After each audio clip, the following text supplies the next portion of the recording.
राम राम राम राम राम राम राम राम राम नारायण नारायण। संबंध।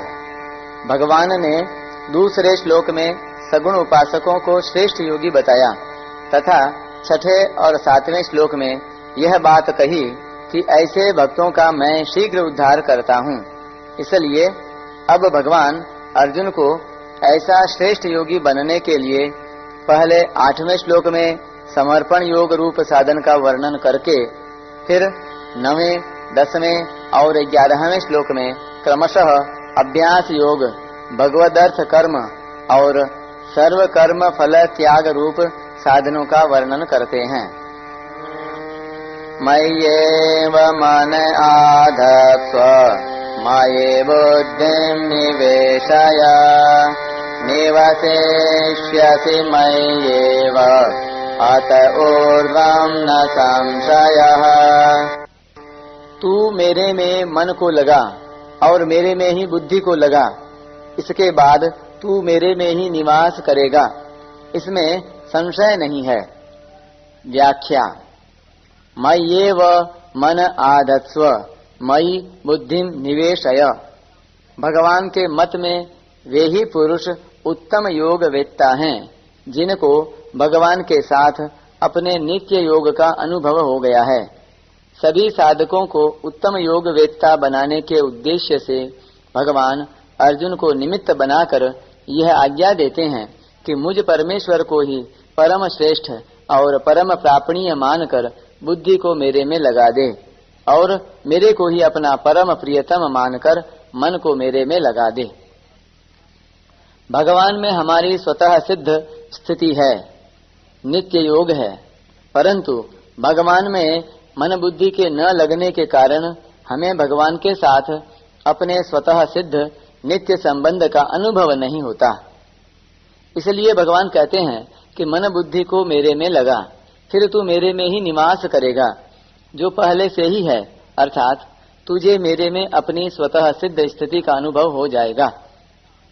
मन बुद्धि लगाने का तात्पर्य यह है कि अब तक मनुष्य जिस मन से जड़ संसार में ममता, आसक्ति, सुख भोग की इच्छा, आशा आदि के कारण बार बार संसार का ही चिंतन करता रहा है और बुद्धि से संसार में ही अच्छे बुरे का निश्चय करता रहा है, उस मन को संसार से हटाकर भगवान में लगाए तथा बुद्धि के द्वारा दृढ़ता से निश्चय करे कि मैं केवल भगवान का ही हूँ और केवल भगवान ही मेरे हैं तथा मेरे लिए सर्वोपरि परम श्रेष्ठ एवं परम प्रापणीय भगवान ही हैं।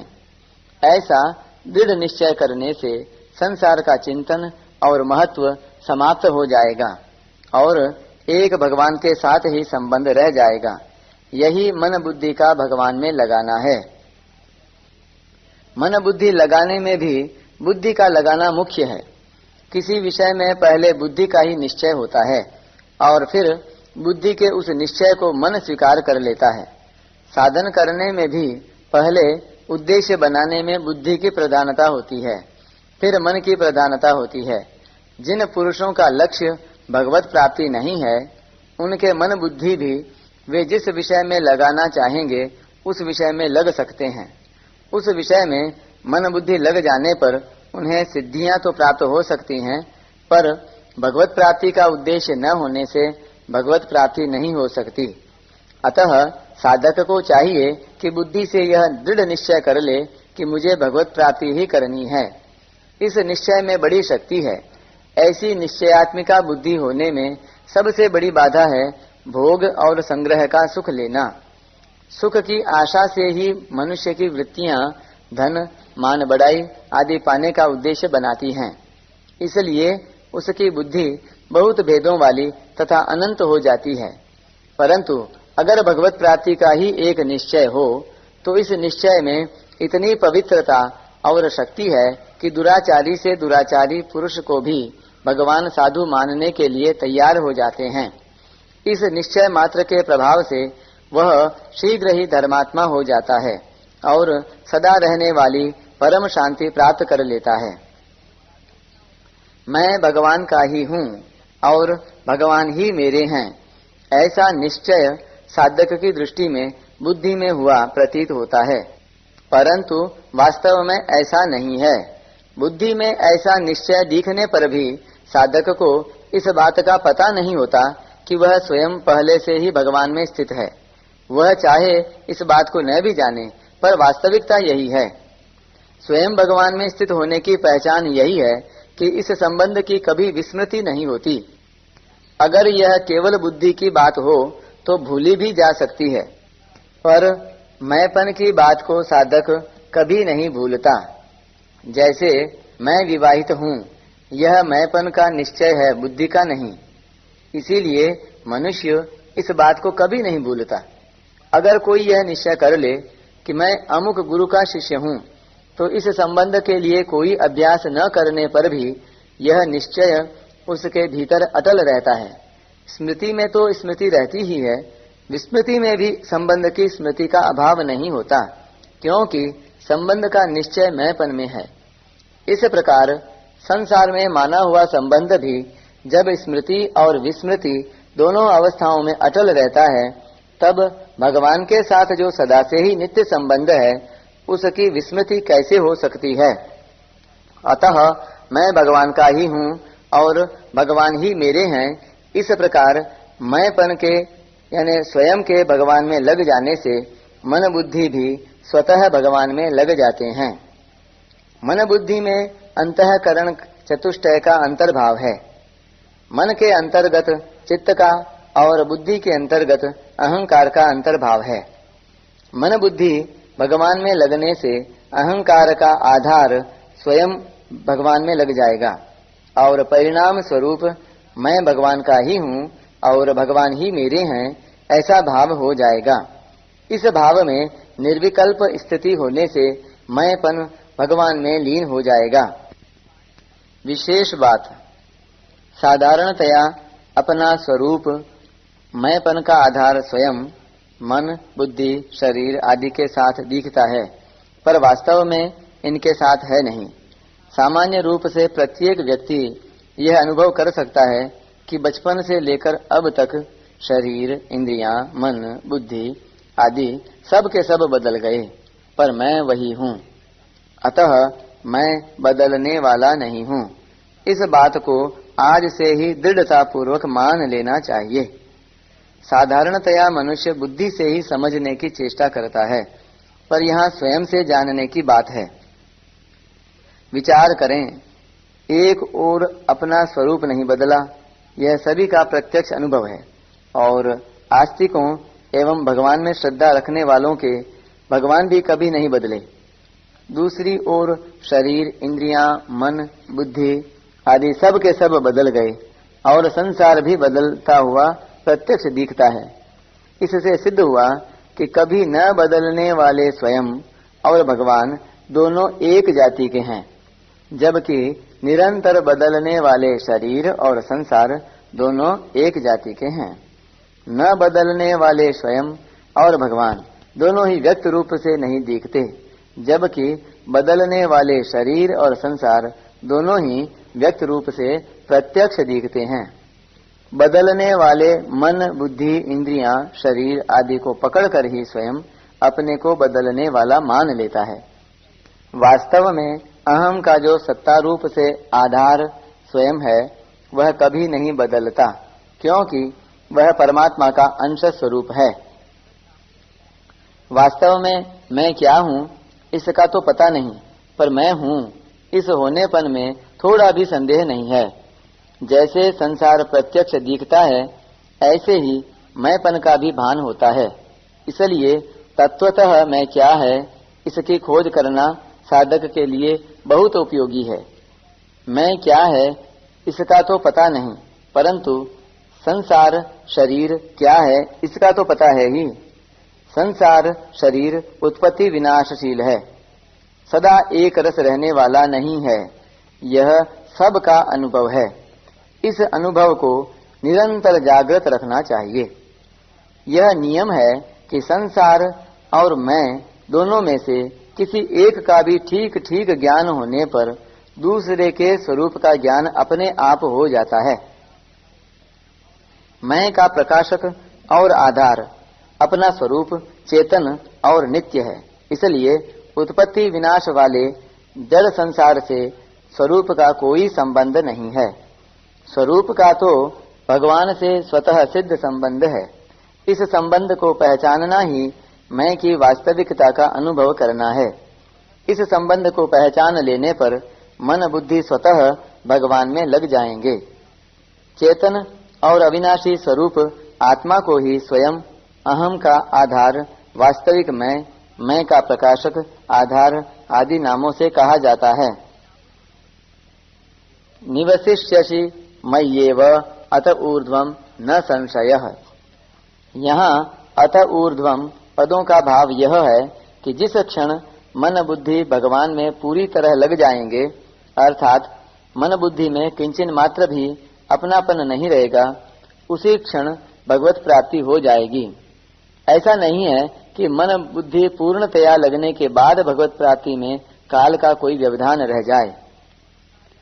भगवान कहते हैं कि हे अर्जुन, मुझ में ही मन बुद्धि लगाने पर तू मुझ में निवास करेगा, इसमें संशय नहीं है। इससे ऐसा मालूम देता है कि अर्जुन के हृदय में कुछ संशय है, तभी भगवान न संशयः पद देते हैं। यदि संशय की संभावना न होती तो इस पद को देने की आवश्यकता ही नहीं पड़ती। वह संशय क्या है?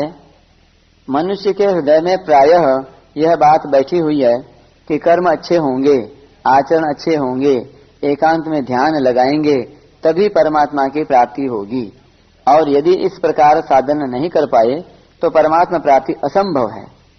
इस भ्रम को दूर करने के लिए भगवान कहते हैं कि मेरी प्राप्ति का उद्देश्य रखकर मन बुद्धि को मेरे में लगाना जितना कीमती है, ये सब साधन मिलकर भी उतने कीमती नहीं हो सकते। अतः मन बुद्धि को मेरे में लगाने से निश्चय ही मेरी प्राप्ति होगी, इसमें कोई संशय नहीं है। मयि अर्पित मनो बुद्धिर मामे वैश्यस्य संशयम। जब तक बुद्धि में संसार का महत्व है और मन से संसार का चिंतन होता रहता है, तब तक परमात्मा में स्वाभाविक स्थिति होते हुए भी अपनी स्थिति संसार में ही समझनी चाहिए। संसार में स्थिति अर्थात संसार का संग रहने से ही संसार चक्र में घूमना पड़ता है। उपर्युक्त पदों से अर्जुन का संशय दूर करते हुए भगवान कहते हैं कि तू यह चिंता मत कर कि मेरे में मन बुद्धि सर्वथा लग जाने पर तेरी स्थिति कहाँ होगी। जिस क्षण तेरे मन बुद्धि एकमात्र मेरे में सर्वथा लग जाएंगे, उसी क्षण तू मेरे में ही निवास करेगा। मन बुद्धि भगवान में लगाने के सिवाय साधक के लिए और कोई कर्तव्य नहीं है। मन भगवान में लगाने से संसार का चिंतन नहीं होगा और बुद्धि भगवान में लगाने से साधक संसार के आश्रय से रहित हो जाएगा। संसार का किसी प्रकार का चिंतन और आश्रय न रहने से भगवान का ही चिंतन और भगवान का ही आश्रय होगा, जिससे भगवान की ही प्राप्ति होगी। यहाँ मन के साथ चित्त को तथा बुद्धि के साथ अहम को भी ले लेना चाहिए, क्योंकि भगवान में चित्त और अहम के लगे बिना तू मेरे में ही निवास करेगा, यह कहना सार्थक नहीं होगा। संपूर्ण सृष्टि के एकमात्र ईश्वर का यानी परमात्मा का ही साक्षात अंश यह जीवात्मा है, परंतु यह इस सृष्टि के एक तुच्छ अंश शरीर, इंद्रियों, मन, बुद्धि आदि को अपना मानकर इनको अपनी ओर खींचता है, अर्थात इनका स्वामी बन बैठता है।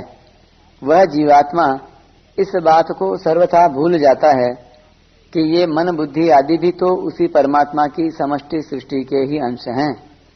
मैं उसी परमात्मा का अंश हूँ और सर्वदा उसी में स्थित हूँ। इसको भूलकर वह अपनी अलग सत्ता मानने लगता है। जैसे एक करोड़पति का मूर्ख पुत्र उससे अलग होकर अपनी विशाल कोठी के एक दो कमरों पर अपना अधिकार जमा कर अपनी उन्नति समझ लेता है, पर जब उसे अपनी भूल समझ में आ जाती है तब उसे करोड़पति का उत्तराधिकारी होने में कठिनाई नहीं होती। इसी लक्ष्य से भगवान कहते हैं कि जब तू इन व्यष्टि मन बुद्धि को मेरे अर्पण कर देगा, जो स्वतः ही मेरे हैं, क्योंकि मैं ही समष्टि मन बुद्धि का स्वामी हूँ, तो स्वयं इनसे मुक्त होकर वास्तव में पहले से ही मेरा अंश और मेरे में ही स्थित होने के कारण निस्संदेह मेरे में ही निवास करेगा। भगवान ने 7वें अध्याय के 4थे श्लोक में 5 महाभूत मन, बुद्धि और अहंकार इस प्रकार 8 भागों में विभक्त अपनी अपरा जड़ प्रकृति का वर्णन किया और 5वें श्लोक में इससे भिन्न अपनी जीव भूता परा प्रकृति यानी चेतन प्रकृति का वर्णन किया। इन दोनों प्रकृतियों को भगवान ने अपनी कहा, अतः इन दोनों के स्वामी भगवान हैं। इन दोनों में जड़ प्रकृति का कार्य होने से अपरा प्रकृति तो निकृष्ट है और चेतन परमात्मा का अंश होने से परा प्रकृति श्रेष्ठ है, परंतु परा प्रकृति जीव भूल से अपरा प्रकृति को अपनी तथा अपने लिए मानकर उससे बंध जाती है तथा जन्म मरण के चक्र में पड़ जाती है। इसलिए भगवान इस श्लोक में यह कह रहे हैं कि मन बुद्धि रूप अपरा प्रकृति से अपनापन हटाकर इनको मेरी ही मान ले, जो वास्तव में मेरी ही है। इस प्रकार मन बुद्धि को मेरे अर्पण करने से इनके साथ भूल से माना हुआ संबंध टूट जाएगा और तेरे को मेरे साथ अपने स्वतः सिद्ध नित्य संबंध का अनुभव हो जाएगा।